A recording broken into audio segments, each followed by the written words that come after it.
तो स्वागत है आप सबका आज के हमारे इस वीडियो में। ये आज का वीडियो हमारा class 11 forms of business organisations का लेक्चर नंबर 5 होने वाला है। प्रीवियसली हमने 4 लेक्चर्स में जाना था कि वेरियस टाइप्स ऑफ ऑर्गेनाइजेशंस जैसे कि sole proprietorship, joint Hindu family, partnership, इन सारी चीज़ों को हमने डिटेल में जान लिया था।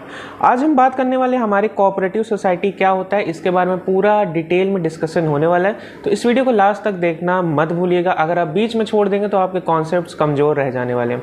एंड ऑल्सो ये जो हैंड रिटन नोट्स है ये सब आपको टेलीग्राम चैनल पर फ्री ऑफ कॉस्ट मिलने वाला है। टेलीग्राम चैनल का जो लिंक है वो आपको डिस्क्रिप्शन बॉक्स में मिल जाएगा।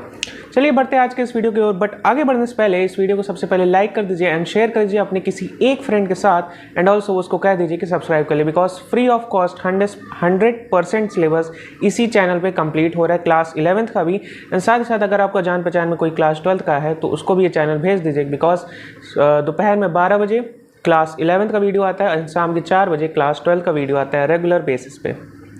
अब चलिए बढ़ते जानते हैं हमारा क्या होता है cooperative society. Cooperative society is a voluntary association of persons of moderate means. सबसे पहले यहाँ से voluntary association of persons of moderate means, यानी कि ऐसे लोगों का एक संगठन, एसोसिएशन यानी कि एक संगठन है, जुड़ाव है, ग्रुप है जिसमें कुछ मॉडरेट मीन्स है, who unite together to protect, यानी कि जो एक साथ आते हैं किसी चीज़ को प्रोटेक्ट करने के लिए और किसी चीज़ को प्रमोट करने के लिए, यानी प्रोटेक्ट भी हो रहा है, प्रमोट भी हो रहा है, देयर कॉमन इकोनॉमिक इंटरेस्ट। अभी कॉमन इकोनॉमिक इंटरेस्ट क्या हो सकता है, वो किसी भी चीज़ के लिए हो सकता है। मान लीजिए किसी फंड से रिलेटेड हो गया, किसी के लिए हेल्प करना हो गया, किसी पर्टिकुलर सोसाइटी प्रॉब्लम के लिए हो गया, तो वेरियस चीज़ें हो सकती हैं यहाँ पे। लेकिन क्या होगा, कॉमन इकोनॉमिक इंटरेस्ट, यानी कि इकोनॉमिक इंटरेस्ट से रिलेटेड जब कोई संगठन बनता है और वॉलंटरी बनता है, ऐसे ज़बरदस्ती नहीं बनवाया जाता, तो उसे हम अपना कोऑपरेटिव सोसाइटी कह सकते हैं, जिसमें वो प्रोटेक्ट और प्रमोट करते हैं अपने इंटरेस्ट को। नेक्स्ट हम बात कर लेते हैं हमारा फीचर्स के बारे में। फीचर्स का आपको एक टिप दे देता हूँ कि जो ये फीचर्स है इसी को आप अपना मेरिट्स भी बना सकते हैं एग्ज़ाम्स में। देखिए अब आपको ये बिजनेस ऑर्गेनाइजेशन वाला जो चैप्टर है ये बहुत बड़ा चैप्टर है। इसमें हर एक टॉपिक में इतने सारे टॉपिक्स है, सब में आपको मेरिट्स, डीमेरिट्स, एडवांटेजेस, डिसएडवांटेजेस या फिर फीचर्स याद करना है। तो मैं इतना बता देता हूँ, फीचर्स को ही आप मेरिट्स के अगर उसमें लिखेंगे तो आपका नंबर डिडक्ट नहीं होने वाले। बस थोड़ा सा फेवर में लिखिएगा अपनी लैंग्वेज में। जब आप लिखेंगे तो उसको फेवर में लिखिएगा कि हाँ ऐसा लगे कि वो मेरिट, कोई डिसएडवांटेज उठा के नहीं डाल देना है। तो वैसे आप लिखेंगे, इससे आपको क्या होगा, टाइम भी बचेगा, आपको मेहनत भी कम करनी पड़ेगी और आपको फुल मार्क्स भी मिल जाएगा। तो ये थी मेरी एक प्रो टिप। अब हम फीचर्स के बारे में बात करते हैं। तो पहला होने वाला है हमारा वॉलंटरी एसोसिएशन, यानी कि अपनी मन से संगठन बनाते हैं ये। Everyone is having a common interest, सबके पास एक कॉमन इंटरेस्ट होता है जो कि फ्री टू ज्वाइन होता है एक कोऑपरेटिव सोसाइटी का। And can also leave this the society after giving proper notice, और जब मन हुआ ज्वाइन कर लिया, जब मन हुआ एक नोटिस देने के बाद वो उसको लीव भी कर सकते हैं, यानी कोऑपरेटिव सोसाइटी को छोड़ भी सकते हैं। ऐसे कोई कोई रूल नहीं है कि आप नहीं छोड़ सकते, इतने दिन रहना है, ऐसे पैसे देना है, ऐसा कोई रूल नियम नहीं है। Second one is legal status. It's registration is compulsory, यानी कोऑपरेटिव सोसाइटी का रजिस्ट्रेशन होना जरूरी है। And it gives separate legal identity. Separate legal identity क्या होता है कि आपका कोऑपरेटिव सोसाइटी एक आर्टिफिशियल पर्सन बन जाता है, यानी कि वो एक पर्सन के रूप में देखा जाता है कि वो अलग पर्सन है, हम अलग हैं, कोऑपरेटिव सोसाइटी एक अलग पर्सन है।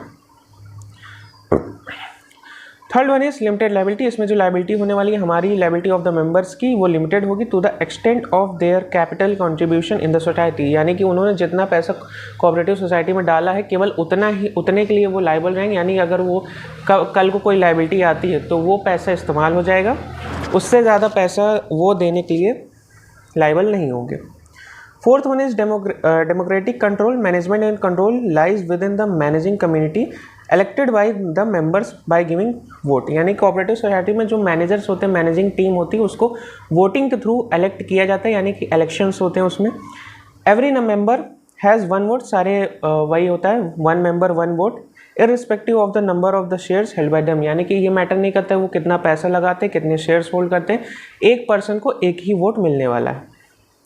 Fifth one is service motive. The main aim is to serve its members, यानी कि मेन एम होता है उनके मेंबर्स को सर्व करना, not to maximize their profit. Profit पे ये लोग फोकस नहीं रखते, रैदर देन जैसे अदर कोई बिजनेस हो गए, अदर बिजनेसेस में तो वहाँ पे होता है। बाउंड बाय गवर्नमेंट्स रूल्स, यहाँ पे गवर्नमेंट के रूल्स के द्वारा बाउंड होते हैं, जिससे कि कोई भी इलीगल चीज़ें नहीं हो पाती। ये एक आपका मेरिट भी कह सकते हैं, लेकिन अभी आप डिमेरिट में पढ़ेंगे कि कहीं इसमें एक्सेस रूल्स हो जाता है तो आपका एक डिमेरिट बन जाता है। इसको कैसे लिखना मैं बताता हूँ। अगर आप लिखते हैं बाउंड बाई गवर्नमेंट रूल्स, ये आपका मेरिट हो जाता है, बिकॉज इसमें फालतू चीज़ें नहीं हो पाएंगी। They have to tied by the rules and regulations framed by government for them. ठीक, अब हम बात करते हैं ओके, 2 पेज यहाँ पे ऐड हो गया। हाँ, इसको काट देते हैं। अब हम बात करने वाले हमारे लिमिटेशंस के बारे में, जो कि बस पहला होगा शॉर्टेज ऑफ कैपिटल, यानी कि it suffers from shortage of capital as it is usually formed by people with limited means, यानी कि ऐसे लोगों के द्वारा बनाए जाते हैं जिनके पास बहुत ही लिमिटेड पैसा होता है, बहुत ही लिमिटेड चीज़ें होती हैं। ऐसे कोई रिच बिलियनियर्स ट्रिलियनियर्स वगैरह ऐसे कोऑपरेटिव सोसाइटी ज़्यादा नहीं बनाते, आपको ज़्यादा देखने को नहीं मिलने वाली है। सो इस वजह से वहाँ पर लिमिटेड कैपिटल का एक फैक्टर आ जाता है कि कैपिटल जो हमारी है वहाँ पर कैपिटल की कमी हो सकती है। Second one is inefficient management. Cooperative society is managed by elected members who may not competent or experienced. ऐसा हो सकता है कि जिन लोगों को इलेक्शन के द्वारा जिताया गया है, इलेक्टेड किया गया है, वो competent ना हो, यानी कि सुटेबल ना हो हमारी जॉब के लिए, या फिर उनके पास कोई एक्सपीरियंस ना हो पहले कि कोऑपरेटिव सोसाइटी को कैसे मैनेज किया जाता है। Moreover, it cannot afford to employ expert and experienced people at high salaries. ऐसा भी है कि हम अपने कोऑपरेटिव सोसाइटी में ज़्यादा लोगों को, ऐसा नहीं है कि मतलब बहुत ज़्यादा स्किल्ड लोगों को हमने रख लिया और उनको सैलरीज देना पे कर दिया, ऐसा भी हम नहीं कर सकते। इट कैन नॉट अफोर्ड, यानी कि ऐसा हम अफोर्ड नहीं कर सकते। Third one is lack of motivation. Members are not inclined to put their best efforts as there is no direct link between efforts and rewards. जैसे कि आप जानते हैं कि हमारे मेंबर्स जो होते हैं वो केवल प्रमोट और एक प्रोटेक्ट करने के लिए काम करते हैं, इसमें कोई प्रॉफिट मोटिव या फिर अर्निंग मोटिव नहीं होता है। तो इस वजह से वो जो एफर्ट्स डाल रहे हैं एंड उनको जो रिवॉर्ड मिल रहा है, इसका थोड़ा सा जो कनेक्शन है वो नहीं बैठ पाता है, जिसकी वजह से उनके अंदर मोटिवेशन की लैक हो जाती है, लैक ऑफ मोटिवेशन हो जाता है। साथ ही साथ lack of secrecy. Its affairs are openly discussed in its meaning, यानी कि इसके जो अफेयर्स होते हैं उनको ओपनली डिस्कस किया जाता है, जिसकी वजह से ये सीक्रेसी यानी कि सीक्रेट चीज़ें नहीं मेंटेन कर पाते, यानी कोई चीज़ है जिसको बाहर नहीं जाना चाहिए वो भी बाहर जा सकती है। हमने बात कर ली हमारे लिमिटेशंस के बारे में, हमने बात कर ली हमारे फीचर्स और जिसको हम कह सकते हैं डीमेरिट्स के बारे में। लिमिटेशन कोई फीचर्स हमारे मेरिट्स होते हैं, लिमिटेशंस हमारे डीमेरिट्स या फिर डिसएडवांटेजेस भी कह सकते हैं। अब हम बात करने वाले हमारे टाइप्स ऑफ कोऑपरेटिव सोसाइटी, यानी कोऑपरेटिव सोसाइटी कितने प्रकार की होती हैं। पहला है consumers cooperative society. It is formed to protect the interest of consumers, यानी कि कंज्यूमर्स के इंटरेस्ट को प्रोटेक्ट करने के लिए बनाया जाता है. It seeks to eliminate middle man by establishing a direct link between the link with the producers, यानी कि ये क्या करता है, किसी मिडिल मैन को हटा देता है। ये क्या करता है, जो प्रोड्यूसर्स है उनको डायरेक्ट कंज्यूमर से मिलवा देता है, जो बीच के रिटेलर्स और होलसेलर्स हैं इन सब चीज़ों को हटा देता है वो। It purchases goods of daily consumption directly from the manufacturer. ये क्या करती है सोसाइटी, हमारे जो मैन्युफैक्चरर्स हैं उनसे डेली कंजम्पशन वाले जो गुड्स हैं उनको डायरेक्टली परचेज करती है फ्रॉम द मैन्युफैक्चरर्स और wholesalers and sells them to the members as reasonable price, यानी कि इस सोसाइटी के मेंबर्स को रीजनेबल प्राइस में दे दिया जाता है गुड्स को। जो बीच में रिटेलर्स का जो प्रॉफिट है वो ख़त्म हो जाता है यहाँ पे। तो इससे क्या होता है, एक तरह से हमें जो सामान है वो सस्ते मिल जाता है। Producers cooperative society. Producers cooperative society क्या होता है, the main aim is to help small producers who can not easily collect various items of production and face some problem in marketing, यानी कि ऐसे प्रोड्यूसर्स जो कि बहुत ही छोटे स्केल पर काम करते हैं, अभी नया नया बिजनेस है, जिनको मार्केटिंग करने में थोड़ी सी प्रॉब्लम होती है, साथ ही साथ उनके पास कुछ आइटम्स कम पड़ जाते हैं इनके कलेक्शन में प्रोडक्शन करने के लिए. These societies purchase raw materials, tools, equipments and other items in large quantity and provide these things to their members at reasonable price. जैसे कि हमारे कंज्यूमर्स में करता थे कि सस्ते दाम पे खरीद करके अपने मेंबर्स को दे दिया करता था. प्रोड्यूसर्स कोऑपरेटिव सोसाइटी क्या करती है, जो प्रोड्यूसर्स के पास मान लीजिए नहीं हो पा रहे, कोई मशीनरी नहीं आ पा रही, तो कोऑपरेटिव सोसाइटी लार्ज स्केल पे उसको खरीद करके, लार्ज स्केल पे खरीदा तो क्या हुआ, कम कॉस्ट पे मिल गया. कम कॉस्ट में मिला तो रीजनेबल प्राइस पे हम मेंबर्स को प्रोवाइड कर पाएंगे. इससे क्या होगा कि जो हमारे प्रोड्यूसर्स हैं, स्मॉल प्रोड्यूसर्स, उनका काम भी हो जाएगा एंड जो हमारी कोऑपरेटिव सोसाइटी का जो मेन एम है वो भी हो जाएगा, to protect and promote. Third one is marketing cooperative society. It performs various marketing functions such as transportation, warehousing, packing, grading, marketing, research. यानी कि ये ऐसी सोसाइटीज़ होती हैं जो कि मार्केटिंग फंक्शंस को परफॉर्म करती हैं, जैसे कि ट्रांसपोर्टेशन हो गया, वेयरहाउसिंग हो गया, पैकिंग हो गया, मार्केटिंग रिसर्च हो गया, for benefits of its member, यानी कि मेंबर्स के बेनिफिट्स के लिए ये सब काम करती हैं. The production of different members is pooled together. जितने भी मेंबर्स हैं उन सारे चीज़ों उनके जो वो प्रोड्यूस कर रहे हैं उनकी चीज़ों को पूल किया जाता है, यानी कि इकट्ठा किया जाता है. And sold by society at good price, और जो सोसाइटी के द्वारा उसको बेचा जाता है. यानी कि प्रोड्यूसर्स और कंज्यूमर्स में क्या कर रही थी, सोसाइटी खरीद के अपने मेंबर्स को दे रही थी. इसमें क्या कर रही है, जो हमारा मार्केटिंग कोऑपरेटिव सोसाइटी अपने जो मेंबर्स का जो गुड्स है उसको बेच रही है. Fourth one is farmers cooperative society. In such society, small farmers join together and pool their resources for cultivating their land collectively. यानी कि छोटे छोटे जो किसान होते हैं वो इकट्ठा होते हैं और अपनी जो लैंड है उसको इकट्ठा करके साथ में मिलके उसमें खेती करते हैं. Such societies provide better quality seeds. ऐसे सोसाइटी क्या करती है, बेटर क्वालिटी सीड्स देती हैं और फर्टिलाइजर्स मिलते हैं उनको, मशीनरी मिलती है, एडवांस मशीनरी जिसकी वजह से ईजी हो जाते हैं बहुत सारे काम. And other modern techniques for use in the cultivation of crop. यानी कि खेती करने के लिए बहुत सारे मॉडर्न टेक्नोलॉजीज़ मिल जाती हैं कोऑपरेटिव सोसाइटी के द्वारा. It provides them opportunity of cultivation on large scale. इससे क्या होता है, जो हमारे स्मॉल फार्मर्स हैं वो भी एक लार्ज स्केल पे खेती किसानी कर सकते हैं. Sixth one is cooperative housing society. Cooperative housing society क्या होती है, the main aim is to provide houses to people with limited means and income at reasonable price.